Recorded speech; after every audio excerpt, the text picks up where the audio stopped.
इस वक्त की बड़ी खबर हम आपको बता रहे हैं, बेहद दुखद खबर है। अभिनेता सुशांत सिंह राजपूत ने खुदकुशी कर ली है। बांद्रा में अपने घर में फांसी लगाकर जान दे दी है। तो इस वक्त की बेहद दुखद और बड़ी खबर हम आपको बता रहे हैं। बॉलीवुड के लिए एक बेहद दर्द भरी खबर। सुशांत सिंह राजपूत जिन्होंने खुदकुशी कर ली है। कई महत्वपूर्ण फिल्में इन्होंने की, केदारनाथ, बद्रीनाथ, MS धोनी, जो महेंद्र सिंह धोनी पर आधारित फिल्म थी, उसमें प्रमुख भूमिका निभाई थी और उन्होंने खुदकुशी कर ली है। बांद्रा में अपने घर में फांसी लगाकर जान दे दी है। अविनाश त्रिपाठी हमारे साथ जुड़ चुके हैं, जो कि स्क्रिप्ट राइटर हैं और मुंबई में काफी लंबे अरसे से काम कर रहे हैं। अविनाश, इस खबर को आप किस तरीके से देखते हैं, क्योंकि यकीन कर पाना मुश्किल, महज 34 साल की उम्र और खुदकुशी कर लेना। जी, बेहद आश्चर्य हो रहा है और मुझे बहुत दुख भी हो रहा है, क्योंकि मेरी भी कुछ बातचीत चल रही थी और मैं बेहद सदमे में हूं कि एक ऐसा कलाकार जिसके अंदर न सिर्फ बहुत शानदार प्रतिभा थी अभिनय की, बल्कि वो एक शानदार डांसर भी था और एक कंप्लीट एक्टर की तरीके से पिछले कुछ दिनों के अंदर उन्होंने अपना विकास किया था और टीवी से यात्रा शुरू कर और बहुत तेजी से वो फिल्मों की तरफ बढ़े थे और फिल्मों में भी बड़ी सक्सेस मिली थी। एक ऐसे व्यक्ति को जिसका कोई सिनेमा बैकग्राउंड नहीं था, जिसके परिवार में कोई सिनेमा से जुड़ा नहीं था, एक ऐसा शख्स जो खुद से अकेले मेहनत कर और सीढ़ी दर सीढ़ी चढ़कर सफलता के उस पिनाकल, उस चरम बिंदु तक पहुंचा था और जिसके अंदर बहुत संभावनाएं थी।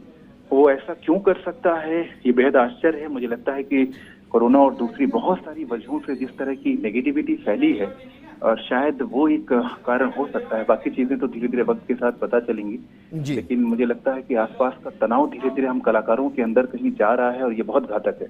अविनाश, बेहद शानदार फिल्में उन्होंने दी, केदारनाथ दी, MS धोनी दी, इसके अलावा भी कई फिल्मों में उन्होंने काम किया। कोई अपकमिंग प्रोजेक्ट चल रहे थे जिसको लेकर वो टेंशन में थे? जी, वो अभी यशराज की कुछ फिल्म को उन्होंने ज्वाइन किया था और उम्मीद की जा रही थी कि लॉकडाउन खत्म होने के बाद वो अपनी शूट शुरू करेंगे। और चूंकि दो फिल्में जो आपने नाम लिया, केदारनाथ और धोनी, दोनों ही बड़ी फिल्में थी और दोनों के ही सक्सेस के बाद बहुत सारे प्रोड्यूसर, डायरेक्टर उनके साथ काम करना चाहते थे। और कोई भी एक्टर जब किसी बायोपिक में करता है, ये उसकी निशानी होती है कि वो किसी किरदार में कितनी तेजी से घुल जाता है, यानी उसके अंदर जो अभिनय की क्षमता होती है। और किसी जीते देखे हुए व्यक्ति को जब कोई आदमी उसका बायोपिक करता है तो वो उसकी कमाल की अभिनय प्रतिभा ही होती है, तभी वो उसको आत्मसात कर पाता है।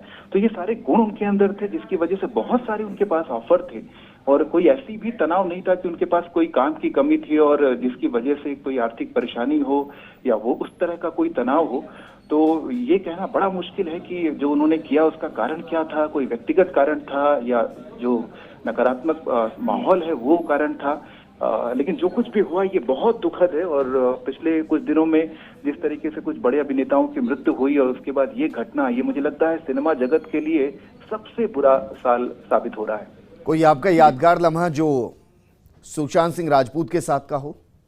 के साथ मैं खुद एक अपनी फिल्म करना चाह रहा था, जिसकी स्क्रिप्ट मैंने लिखी थी और उसका एक रफ नरेशन भी उनको दिया गया था और उनको टेंटेटिवली वो चीज पसंद भी आई थी, लेकिन बहुत सारी उनकी व्यस्तता की वजह से उस पर कोई लॉक नहीं हो पाया था कि ये फिल्म वो करेंगे तो कब करेंगे। लेकिन एक बहुत प्रतिभाशाली एक्टर, मैं बार बार ये कह रहा हूँ, जिसने रंगमंच से भी शुरुआत की अपनी, नादिरा बब्बर के ग्रुप के साथ काफी सालों तक वो जुड़े रहे और उसके बाद बहुत सारी सीरियल करने के बाद और सिनेमा में पहुंचे बिना किसी बड़े गॉडफादर के, ये जो सफर उनका रहा वो इतना कमाल का सफर था।